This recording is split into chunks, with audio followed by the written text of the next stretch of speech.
오늘 우리에게 주시는 하나님의 말씀은 데살로니가전서 1장 1절에서 10절 말씀입니다. 신약성경 329쪽입니다.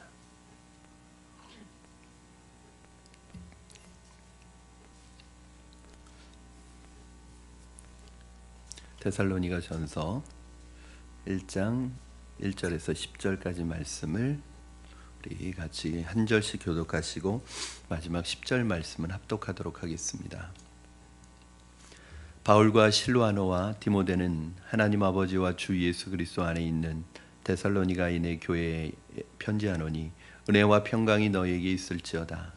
우리가 너희 모두로 말미암아 항상 하나님께 감사하며 기도할 때에 너희를 기억하며 너희의 믿음의 역사와 사랑의 수고와 우리 주 예수 그리스도에 대한 소망의 인내를 우리 하나님 아버지 앞에서 끊임없이 기억함이니 하나님의 사랑하심을 받은 형제들아 너희를 택하심을 알라. 이는 우리 복음이 너희에게 말로만 이른 것이 아니라 또한 능력과 성령과 큰 확신으로 된 것임이라. 우리가 너희 가운데서 너희를 위하여 어떤 사람이 된 것은 너희가 아는 바와 같으니라. 또 너희는 많은 혈량 가운데서 성령의 기쁨으로 말씀을 받아 우리와 주를 본받는 자가 되었으니 그러므로 너희가 마게도냐와 아가야에 있는 모든 믿는 자의 본이 되었느니라. 주의 말씀이 너희에게로부터 마게도냐와 아가야에만 들릴 뿐 아니라 하나님을 향하는 너희 믿음의 소문이 각처에 퍼졌으므로 우리는 아무 말도 할 것이 없노라. 그들이 우리에 대하여 스스로 말하기를 우리가 어떻게 너희 가운데에 들어갔는지와 너희가 어떻게 우상을 버리고 하나님께로 돌아와서 살아계시고 참되신 하나님을 섬기는지와 또 죽은 자들 가운데서 다시 살리신 그의 아들이 하늘로부터 강림하실 것을 너희가 어떻게 기다리는지를 말하니 이는 장래의 노하심에서 우리를 건지시는 예수시니라. 아멘. 우리 집사님 두 분이 여기 앉아주셔서 감사합니다. 저기 아무도 안 앉으면 제가 시선을 이게 되게 난감해져요. 저기는 사람이 없는데 쳐다볼 수는 없으니까 이쪽만 보고 해야 되는데 제 시선을 분산시켜 주셔서 감사합니다.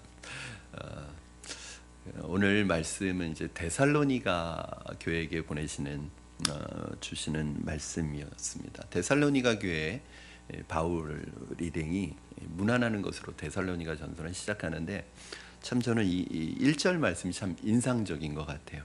여러분 1절 말씀에 보면 바울과 실로아노와 디모데는 이게 항상 바울이 이 자기하고 동역했던 사람들의 이름을 같이 나열해요. 여러분 사실은 전에는 이게 잘 안 보였는데 그냥 바울이 그냥 문안 인사할 때 그냥 이렇게 하나보다 이게 바울의 어떤 습관적인 것인가 보다 했는데 어느 순간부터 이 바울이 자신의 동역자들을 항상 같이 자기 이름 옆에 두는 것을 보면서 제 안에 이게 굉장히 큰 신뢰가 이 사람들 안에 있구나.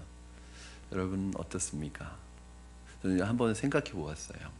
내가 내 이름을 거론할 때 항상 내 옆에 함께 거론되어지는 사람이 누구인가? 여러분들의 이름이 누군가의 이름이 어떤 분의 이름이 거론될 때마다 나는 그분들의 이름 옆에 거론되고 있는가? 거론되어지는 사람인가? 기억되고 있는 사람인가? 그런 생각을 해봤어요. 이런 말이죠. 그 사람을 빼놓고는 내 사역을 말할 수 없어. 누군가에게 제가 김 목사님을 빼놓고는 내 사역과 내 인생을 논할 수 없어. 뭐 이렇게 항상 자기 이름이 들어가는 곳에 저의 이름을 기억해 주는 사람들이 있을까? 또 나는 내 이름이 들어가는 곳에 항상 함께 거론되어지고 기억되는 사람이 누구인가? 평생의 동역자이거든요. 사실은 이 실로아노가 누군지 아시죠? 이 실로아노가 바울과 2차 전도 여행 때 같이 떠났던 바울과 신라의 로마식 표기가 실로아노거든요. 그래서 실로아노가 누군가 하지만 신라입니다. 바울과 항상 같이 동역했던, 그리고 디모데도 사실은 바울과 신라가 2차 전도 여행을 떠났을 때 그때 믿음의 아들이 되었던 사람이죠. 그때 이후로는 항상 바울과 디모데, 신라가 항상 바울의 이름에 거론되는 것을 볼 수 있습니다. 사랑하는 여러분, 저는 누군가 여러분 자신의 이름을 기억할 때마다 자신의 사역과 삶을 기억할 때마다 여러분들의 이름이 기억되는 이름이 되기를 주님의 이름으로 축원합니다. 그런 분들이 되시기를 바라고 또 그런 동역자들이 되시기를 바랍니다. 데살로니가는 사실은 오늘날의 명칭으로 약칭으로 살로니키라고 불러지는데, 살로니키 그러면 여러분 잘 이게 처음 들어보는 낯선 이름인데 사실은 우리에게도 한번 들려줬던 적이 있었습니다. 2004년에 그리스 올림픽 때 우리나라 축구 선수들이 선전을 벌였던 도시였습니다. 여러분들은 뭐 기억이 안 나실지 모르지만 그리스의 한 도시라고 생각하시면 되는데, 이 도시는 당시에 그렇게 좋은 인상을 주는 도시는 아니었습니다. 데살로니가라는 것은 알렉산더의 여동생의 이름을 딴 도시인데, 그 당시로는 폭동도 많이 일어나고 소요와 소란이 자주 일어나서 항상 이 데살로니가 그러면 좋은 인상을 주는 이미지를 주는 도시가 아니라 골치 아픈 도시 중에 하나였습니다. 그런데 오늘 바울이 데살로니가 교회를 바라보면서 하나님께 감사의 기도를 끊임없이 드리고 있습니다. 바울의 감사의 기도의 내용을 한번 들어보시겠습니다. 여러분 2절 3절 말씀 같이 읽겠습니다. 시작. 우리가 너희 모두로 말미암아 항상 하나님께 감사하며 기도할 때에 너희를 기억함은 너희의 믿음의 역사와 사랑의 수고와 우리 주 예수 그리스도에 대한 소망의 인내를 우리 하나님 아버지 앞에서 끊임없이 기억함이니. 그러니까 이 데살로니가 교회 성도들을 기억할 때마다 감사할 수밖에 없는 이유가 있다는 거예요. 내가 너희들을 보면 생각하면 항상 감사하면서 너희들을 기억하는데, 왜 너희들을 보면 항상 감사가 생기고 너희들이 기억되느냐 하면 너희에게 뭐가 있다는 거예요? 믿음의 역사와 사랑의 수고와 그리스도 예수에 대한 소망의 인내를 가지고 살아가는 너희들의 그 모습을 볼 때마다 이게 감사의 내용이었던 거예요. 바울이 데살로니가 교회 성도들이 이렇게 신앙생활을 했다는 거예요. 이렇게 살아가고 있는 너희들의 모습을 볼 때마다 나는 너무 감사해가지고 할 말을 잃었다는 거예요. 여러분 사실은 이 바울에게 있어서 이 믿음, 소망, 사랑 이것은 항상 같이 따라다니는 서로 보완적인 역할을 하는 것들이거든요. 굉장히 중요한 신앙의 개념들.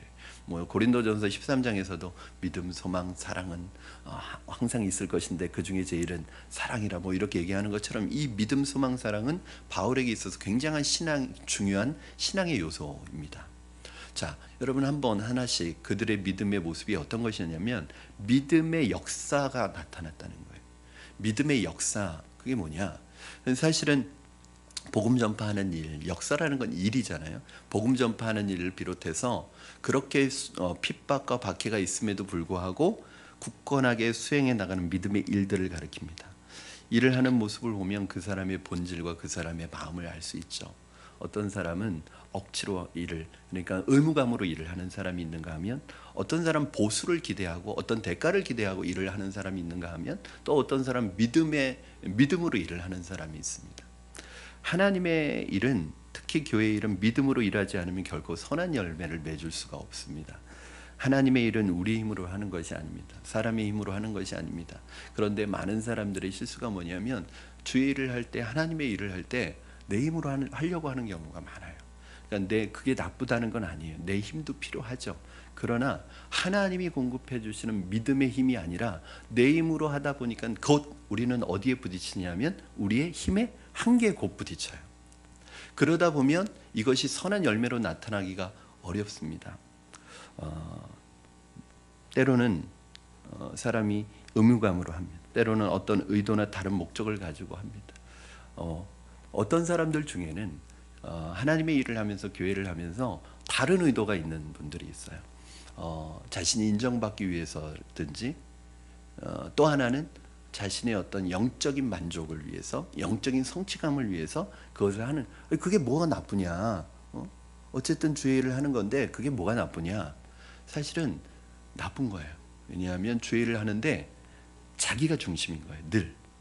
그러니까 하나님의 일을 하고 주의 일을 하는데도 늘 자기가 중심이니까 결코 거기서 그 사역 속에서 선한 열매가 나타나지 않습니다. 선한 열매를 맺지 않아요. 사랑하는 여러분, 우리가 하는 그 주님의 일을 통해서 아름다운 열매가 맺혀지고, 내가 일할 때마다, 내가 믿음의 역사를 이루어갈 때마다 하나님의 영광이 드러나기를 주님의 이름으로 축원합니다. 얼마나 좋겠어요, 여러분. 내가 섬기고 내 믿음으로 주님의 일의 역사를 이루어갈 때 거기에 믿음으로 하니까 역사가 나타나는 거예요. 그러면서 하나님이 영광을 받으시고 우리의 그 모습을 통해서 하나님의 영광이 드러난다면 여러분 그 일이 얼마나 선한 열매들을 맺겠습니까? 그렇죠? 사랑하는 여러분, 믿음으로 하시기 바랍니다. 때로는 내가 내 평생의 주님의 사역을 이루어 갈 때 결국은 내가 원하는 수준의 일이 있어요. 하나님 요거 내가 원합니다. 그런데 주님의 일을 하다 보면 내가 원하는 것만 하지 못할 때가 있어요. 제가 전에도 말씀드렸지만 제가 부교육자로 섬길 때 나는 요 일만 했으면 좋겠는데 담임 목사님이 나는 전혀 은사도 없고 할 수도 없는 일들을 맡길 때가 있어요. 그러면 제가 저의 올바른 대처법, 목사님 저 은사가 없어서 못하겠습니다, 이렇게 못하는 거예요. 그럼 그 다음부터 이게 고민이 되는 거예요. 내가 어떻게 하나 이거를, 도대체 이걸 어떻게 해야 되나, 왜 목사님은 은사도 없는 일을 나한테 맡기셔가지고 내가 이 고생을 하게 하나, 그런 마음이 들어요. 근데 제가 어떤 강의에 참석해서 그런 말을 들었어요. 때로는 주님의 일을 할 때 내 은사가 아닌 일이 주어질 때가 있다는, 물론 가장 이상적인 것은 내 은사에 맞는 일 속에서 그 사역을 이루어가는 게 가장 이상적이에요. 그러나 교회에서 일을 하다 보면은 때로는 상황과 환경 때문에 그렇지 못할 때가 있다는 거예요. 그때 어떻게 해야 되느냐? 이건 내 은사 아닙니다. 그게 아니라 내가 이것에 있어서 최고의 결과는 낳을 수 없을지라도 하나님 맡겨진 일에 대해서 최선을 다할 수 있도록 기도하고 해야 된다는 거예요. 근데 저는 여기서 한 단계 업그레이드 된 버전을 사역하면서 배웠어요. 저희 그 목회 목사님이신 저의 멘토이기도 한 신 목사님이 그런 말씀을 하셨어요. 내게 맞는 일을 구하지 말고 내게 맡겨진 일을 감당할 수 있는 은혜와 힘을 구하라고. 저는 여기에 충격을 받았어요. 저는 평생 양육과 훈련하는 일에만 제가 쓰임받기를 원했는데 제가 전혀 원하지 않던 행정의 일을 맡으면서 정말 1년 딱 하고 나니까 대상포진에 걸린 거예요.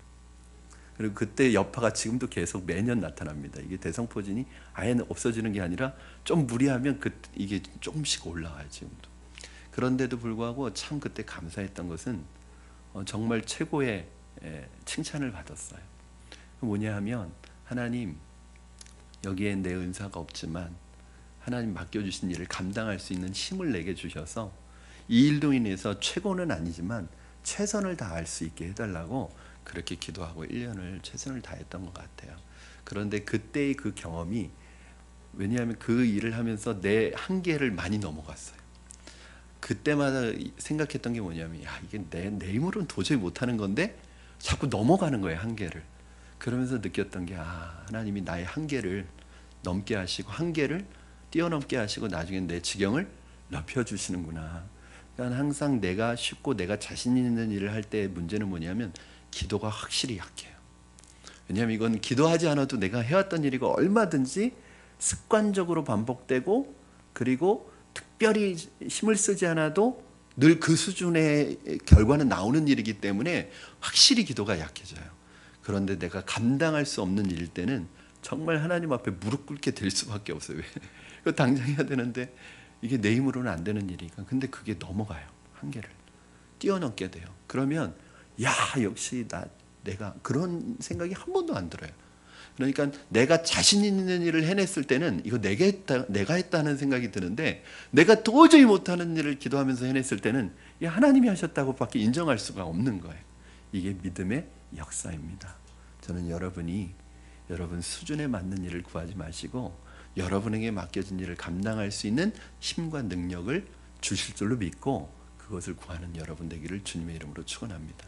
이게 굉장히 중요한 것 같아요. 우리가 자꾸 믿음의 한계를 뛰어넘어요. 이걸 우리가 흔히 하는 말로 지경이 넓어진다고 하는 거죠. 두 번째, 사랑의 수고, 사랑의 동기로 삼아 자신을 희생하는 노력입니다. 여러분 누군가를 사랑해 보십시오. 그를 위해서 하는 일이 무슨 고생이 될 수 있겠습니까? 자녀를 위한 희생과 가족을 위한 희생이 고생이 된다고 생각되십니까? 왜 생각이 안 되시죠? 당연히 해야 될 일을 했을 뿐이라고 생각을 하죠. 여러분, 자녀를 위해서, 가족을 위해서 내가 희생한 것을 내가 생색내지 않습니다. 왜냐하면 그거 당연히 해야 될 일을 한 것이고 내가 사랑하기 때문에 한 것이고 더 못해서 미안할 뿐이지, 사실은 그것이 내가 손해봤다고 생각하는 사람 아무도 없어요. 그 사람을 위해 많은 돈을 쓰고 온갖 정성을 바쳐도 앞갚기는커녕 늘 부족하다는 생각이 듭니다. 마찬가지로 예수 그리스도를 사랑하며 진실로 그분의 백성이 되어 보십시오. 주님을 위해 하는 수고는 사랑의 봉사가 됨으로 전혀 힘들지 않습니다. 사랑으로 하는 수고는 기쁨입니다. 사랑으로 하는 섬김은 감격입니다. 여러분, 내가 사랑하는 분을 위해서 뭔가 내가 할 수 있다는 것이 기쁘고 감사할 뿐입니다. 이것이 사랑의 수고예요. 사랑은 여러분 느낌이 아닙니다. 사랑은 이벤트가 아닙니다. 사랑은 뭐가 따라야 되냐면 수고가 따라야 돼요. 여러분, 우리는 사랑을 너무 감상적으로 생각합니다. 사랑을 너무 장밋빛으로 생각하는 것 같아요. 사랑은 느낌이 아니라 수고해야지 사랑이 완성됩니다. 이게 우리의 사랑의 개념의 약점인 것 같아요.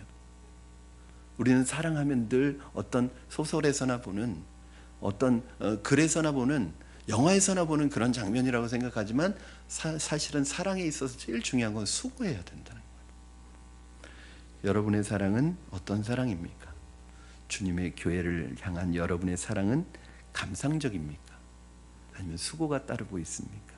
저는 여러분이 사랑의 수고를 통해 여러분의 사랑이 완성되어지기를 주님의 이름으로 축원합니다. 이게 이제 남녀 간에 만나서도 결혼해서 이게 사실은 가장 큰 고민인 것 같아요. 내가 생각했던 사랑이 아니라는 것.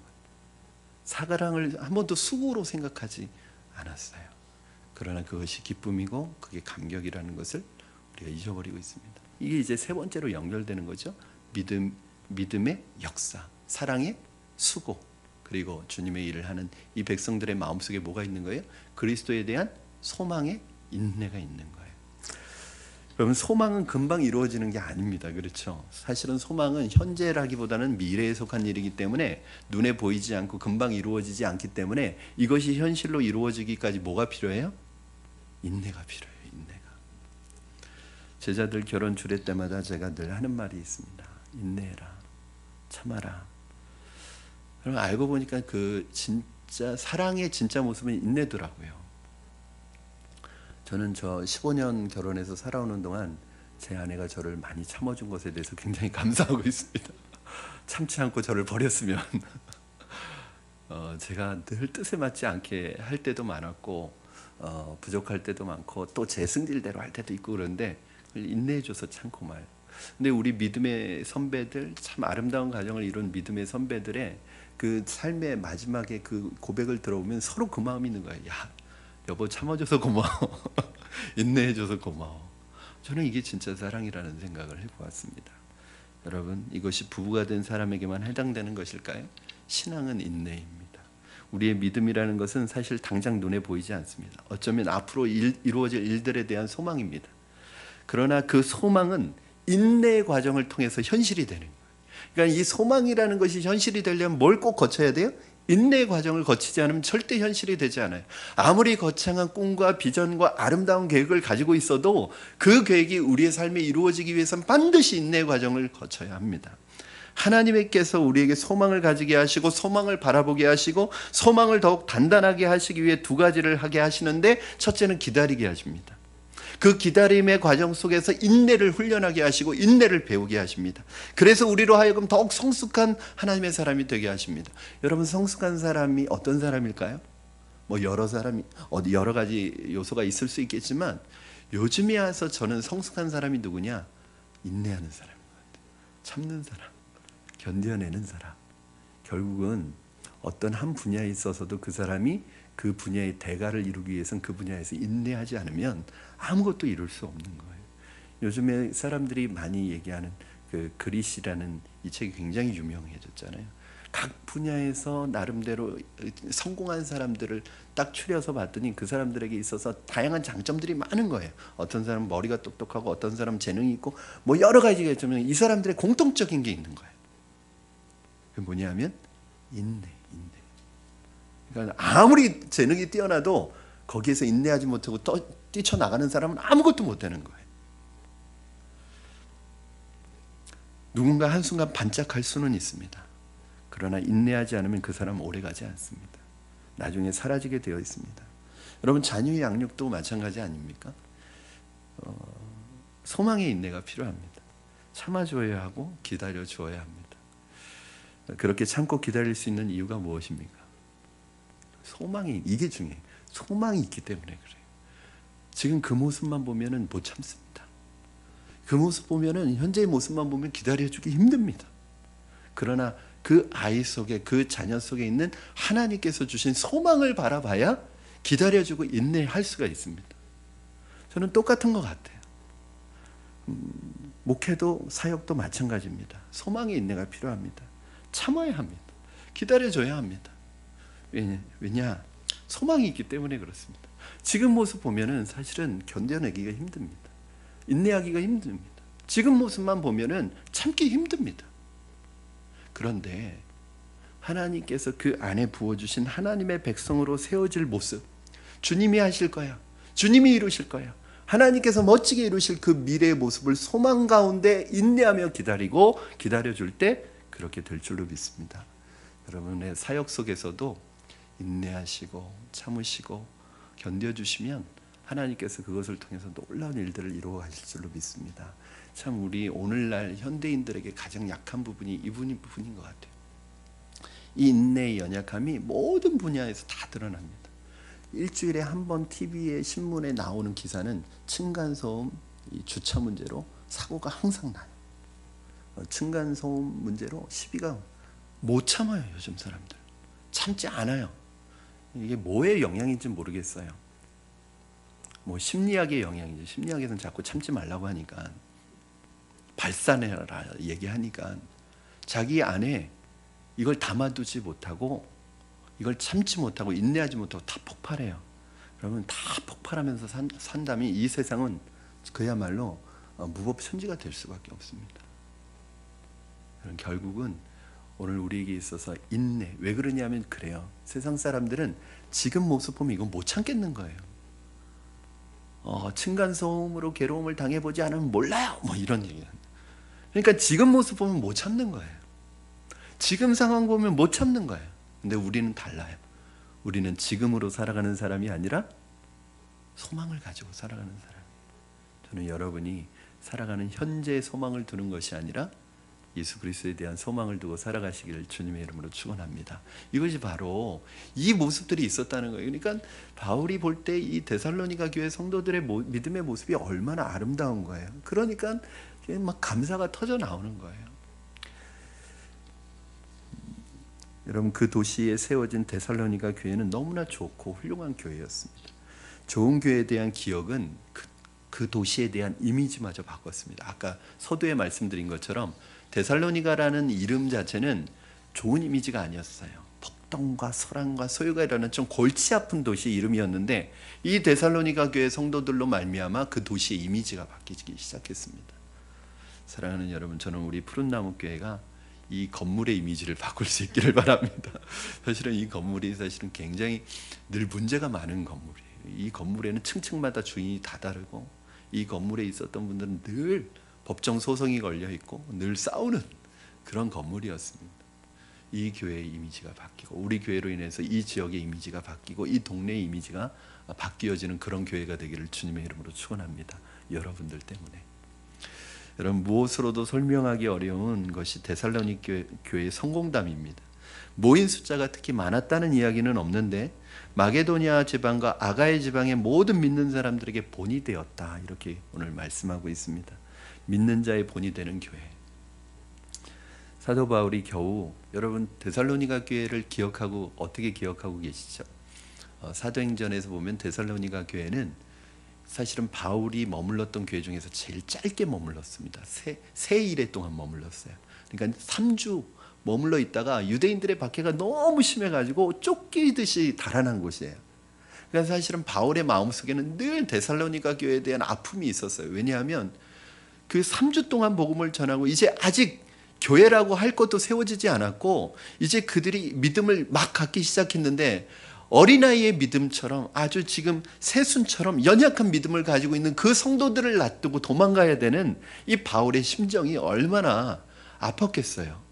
여러분, 딱 3주 머물러서 늘 걱정스러웠던 그 교회가 얼마나 믿음의 소문이 들리냐면 오랫동안 머물러 있던 교회들보다 훨씬 더 믿음으로 살아가고 있는 거예요. 이 소식을 들으니까 너무 감격스러운 것이죠. 그런 것을 보면 정말 우리에게 중요한 것은 이 복음의 씨를 뿌리는 것임을 알 수 있습니다. 복음의 씨를 잠깐 뿌렸는데 그 뿌려진 복음의 씨가 거기에서 놀랍게 자라고 있었어요. 저는 여러분 복음의 씨가 뿌려지기를 바랍니다. 저는 이번에 오셨던 분들 마음속에 이 복음의 씨가 뿌려졌다고 생각하고 이 복음의 씨가 잠깐 와서 말씀을 들었을지라도 그 복음의 씨가 그분들 안에서 싹이 나고 뿌리를 내리고 자라서 열매 맺는 신앙으로 나타나기를 주님의 이름으로 축원합니다. 이러한 여러 가지 열악한 상황 속에서도 성도들이 어떤 자세를 취했느냐, 6절 말씀 여러분 같이 한번 읽겠습니다. 시작. 또 너희는 많은 환난 가운데서 성령의 기쁨으로 말씀을 받아 우리와 주를 본받은 자가 되었으니.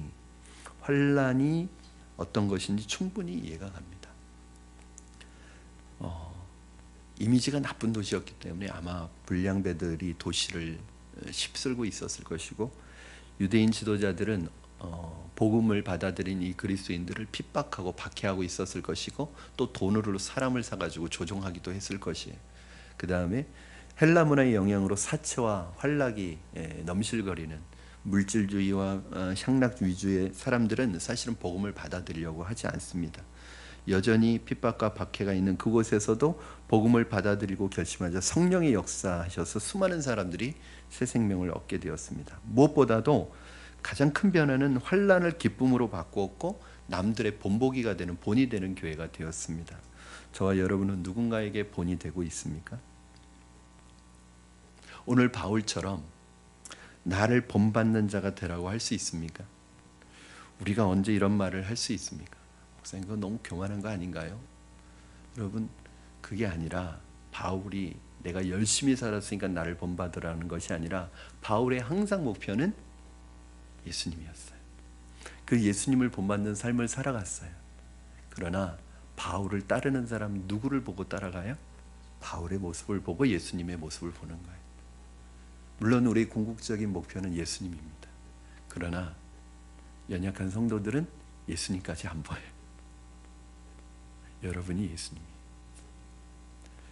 여러분 가정에서 부모님은 예수님이에요. 여러분의 모습을 보고, 여러분의 신앙의 삶을 보고 우리 자녀들은 예수님이 계시다는 걸 알고 하나님이 계시고 하나님이 존재하신다는 것을 믿어 의심하지 않을 것입니다. 여러분의 모습을 보면서 하나님이 계시다는 걸 알고 내가 예수님이 내 인생의 주인으로 삼아야겠다는 것을 여러분 알게 될 것입니다. 그래서 여러분이 믿음의 본이 되어주시기 바랍니다. 여러분의 손식구들에게, 또 여러분의 학생들에게, 제자들에게, 그리고 여러분 주위에 여러분 믿지 아니하는 사람들에게 여러분이 나를 본받는 자가 되라.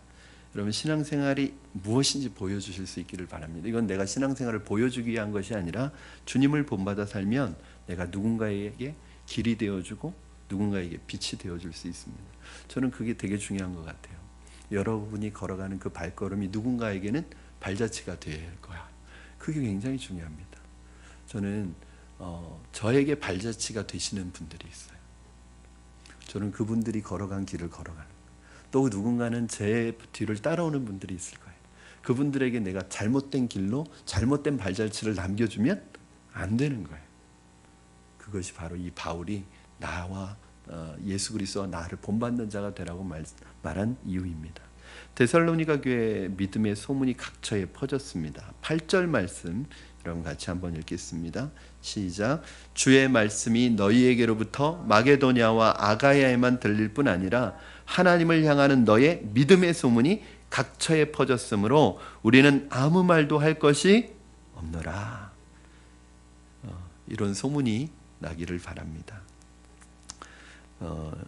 너희 믿음의 소문, 여러분의 믿음의 소문이 여러분을 아는 사람들에게 들려지기를 바랍니다. 여러분의 믿음의 소문이 심지어는 여러분을 모르는 사람들에게까지 들려지기를 바랍니다. 이런 소문이 나게 된 것은 특히 교회의 소문은 전도를 통해서 생겨납니다. 데살로니가 교회 성도들의 전도의 비결은 뭐냐면 믿음의 소문을 내는 일이었습니다. 예수님을 사랑하고 주님께서 친히 세우신 몸된 교회를 내 몸처럼 여길 때 비로소 입을 열어 믿음의 소문을 낼 수 있습니다. 진짜 좋아야 소문을 내고 진짜 감격해야 자발적으로 선전을 하게 됩니다. 어떤 사람이 자기 회사의 제품을 선전하는 마케팅 담당 책임자로 일하고 있다는, 직접 광고를 자기가 만들기도 하고 열심히 일하는데 놀라운 얘기를 들었습니다. 이 사람은 자기에게 친한 사람에게 한 번도 자기 회사의 제품을 얘기하지 않았는데, 선전하지 않는데, 말하지 않는데, 저는 그분도 그렇고 회사도 참 불행하다는 생각을 했습니다. 자기가 심지어는 직접 만들고 자기가 그것을 담당하고 있는 사람임에도 불구하고 자기가 하는 일에 보람이 없고, 자기가 하는 일에 보람을 느끼고 자기가 만드는 제품에 대해서 자부심이 없고 자기 회사에 대해서 자부심이 없다는 것, 얼마나 불행한 일이겠습니까? 마찬가지로 그리스도인으로 살면서 자기가 섬기는 예수 그리스도를 전하지 않고 자기가 속한 교회를 자랑할 줄 모른다면 불행한 사람입니다. 주일에 한 차례 교회 나가서 예배드리면 그만이지 소문내야 할 필요를 느끼지 못한다면 사실은 과연 그분이 교회의 교인이라고 할 수 있을까 생각해 보게 됩니다. 그러나 데살로니가 교회는 달랐습니다. 바울 일행이 따로 말할 필요가 없을 정도였습니다. 그리스도와 교회에 대해서 적극적으로 소문을 냈던 교인들이 있었습니다. 여러분, 교회의 부흥은 프로그램으로 되는 것은 아닙니다. 물론 프로그램이 잠깐은 유효할 수 있어요. 그러나 유행이 바뀌면 또 프로그램 바꿔야 합니다. 또 프로그램 달라져야 됩니다. 그건 잠깐이에요. 결국은 그 교회 성도들이 얼마나 내 교회를 사랑하고 자랑스럽게 생각하고 여기느냐가 그 교회의 영적 부흥을 불러오는 것이라는 것을 오늘 데살로니가 교회 성도들을 통해서 보게 됩니다. 여러분, 바울이 데살로니가 교회 성도들에 대한 그런 자부심이 대단했던 것 같아요. 왜냐하면 이 3주 동안 복음을 뿌렸던 이 도시가 나중에는 이런 칭찬까지 합니다. 데살로니가 교회 성도들은 말씀을 받을 때 사람의 말로 받지 아니하고 하나님의 말씀으로 받았고, 오늘 또 본문에도 나오지만 그 받은 말씀 안에서 성령의 역사를 일으켰다는 거예요. 이 데살로니가 교회 성도, 이 교회를 한번 연구해 보고 싶어요. 어떤 교회였는지 도대체. 그렇게 짧은 복음의 뿌려짐의 시기 속에서 그 환난과 핍박이 그렇게 강했던 이 교회가 어떻게 이렇게 믿음의 소문을 나타내는 영향력 있는 교회가 되었는지 한번 정말 교회적으로 연구해 보고 싶어요. 그들의 모습을 마지막으로 이렇게 얘기합니다. 우리 9절 10절 말씀 같이 읽겠습니다. 좀 길지만 여러분 함께 읽어주시기 바랍니다. 시작. 그들이 우리에 대하여 스스로 말하기를 우리가 어떻게 너희 가운데 들어갔는지와 너희가 어떻게 우상을 버리고 하나님께로 돌아와서 살아계시고 참되신 하나님을 섬기는지와 또 죽은 자들 가운데서 다시 살리신 그의 아들이 하늘로부터 강림하실 것을 너희가 어떻게 기다리는지를 말하니 이는 장래의 노하심에서 우리를 건지시는 예수시니라. 아멘. 그들이 우리에 대하여 스스로 말하기를 뭐라고 그래요? 세 가지 얘기했죠. 그렇죠? 첫째는 어떻게 너희 가운데 들어갔는지, 그 다음에 두 번째는 너희가 어떻게 우상을 버리고 살아계신 하나님을 섬기는지, 세 번째는 또 죽은 자들 가운데서 다시 살리신 그의 아들이 하늘로부터 강림하실 것을 너희가 어떻게 기다리는지, 이 세 가지를 말했다는 거예요. 여러분, 결국 소문의 내용이 이 세 가지였던 거예요. 먼저 바울의 일행이 어떻게 데살로니가 교회에 왔고 어떤 핍박을 받고 유대인들이 반발했으며 그럼에도 불구하고 성령님의 능력과 역사로 어떻게 복음의 씨가 뿌려져 자리를 잡았는지를 얘기했고, 두 번째는 우상을 버리고 하나님께로 돌아와 참되신 하나님을 섬긴다는 내용. 그리스도인이 된다는 것은 뭐냐면 인생의 방향을 철저하게 전하는 것입니다. 나의 옛 습관으로부터 완전히 떠나는 것을 회심이라고 합니다. 방향 전환뿐만 아니라 삶에 대한 태도가 달라지게 됩니다. 전면적으로 이것이 달라지게 됩니다. 그런 점에서 데살로니가 교회 교인들이 그 이방의 종교적인 풍토와 온갖 우상을 섬기는 데서 자신의 삶을 돌이켰다는 거예요. 저는 이게 굉장히 다른 사람들에게는 영향력 있게 보였던 거예요.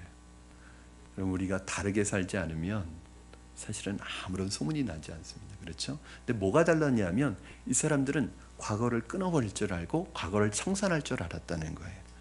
믿음의 본이 되는 소문은 온전한 회심에서 있었습니다. 사랑하는 여러분, 옛것을 청산하시기 바랍니다. 과거에 섬겼던 것이 아직도 내 삶에 자리 잡고 나를 조정하고 있다면 오늘 이 시간 주님 앞에 내려놓고 내 과거와 단절하시고 선한 과거의 영향력은 이어가야 되겠지만 여전히 그 과거가 나를 붙들어서 주님 앞에 믿음의 소문으로 믿음으로 살지 못하게 하는 내 과거가 있다면 오늘 주님 앞에서 내려놓고 단절하시고 끊어버리시기를 주님의 이름으로 축원합니다. 세 번째는 마지막 소문의 내용은 그리스도의 재림을 기다리는 일입니다. 여러분 여기 있었구나 비결이. 그 핍박과 환난 가운데 이 연약한 믿음을 가진 성도들이 견뎌낼 수 있었던 비결은 뭐냐면 예수 그리스도께서는 살아나셔서 부활하셔서 승천하셨을 뿐만 아니라 그걸로 끝난 게 아니라 그 주님은 영광 가운데 다시 오시는 재림의 주님의 소망을 두고 살았다는 거예요. 이것이 그 고난과 고통을 이겨낼 수 있는 인내할 수 있는 힘이 되었습니다.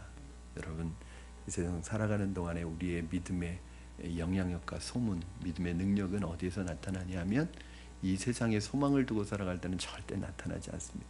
그렇다고 이 세상을 버리라는 것도 아니고 이 세상에 대한 소망이 전혀 필요 없다는 것도 아니에요. 그러나 내 마음에 중요한 모든 소망을 세상에 두고 살아간다면 우리는 결코 인내하는 삶을 살아가지 못할 것입니다. 여러분 그리스도께서 오셔서 심판날에 하나님 우리의 눈물을 닦아주시고 잘했다 칭찬하시고 우리를 주님의 보좌 곁에서 함께 주님과 아름다운 교제를 나누는 그런 사랑의 자리로 우리를 인도하실 그 하나님을 기대하면서 오늘 여러분의 삶이 조금 어렵고 힘들지라도 좀 퍽퍽하고 하루하루 내 삶에 드리워지는 고통과 아픔과 눈물이 있을지라도 다시 오실 그 주님의 재림의 소망을 두고 언젠가 주님 오셔서 내 모든 고통과 아픔까지도 다 씻어주실 것을 기대하시면서 믿음으로 살아가시기를 주님의 이름으로 축원합니다. 오늘 우리 푸른나무 교회와 우리 성도님들이 정말 소문나는 믿음을 소유하는 분들이 되기를 주님의 이름으로 축원합니다. 기도하겠습니다.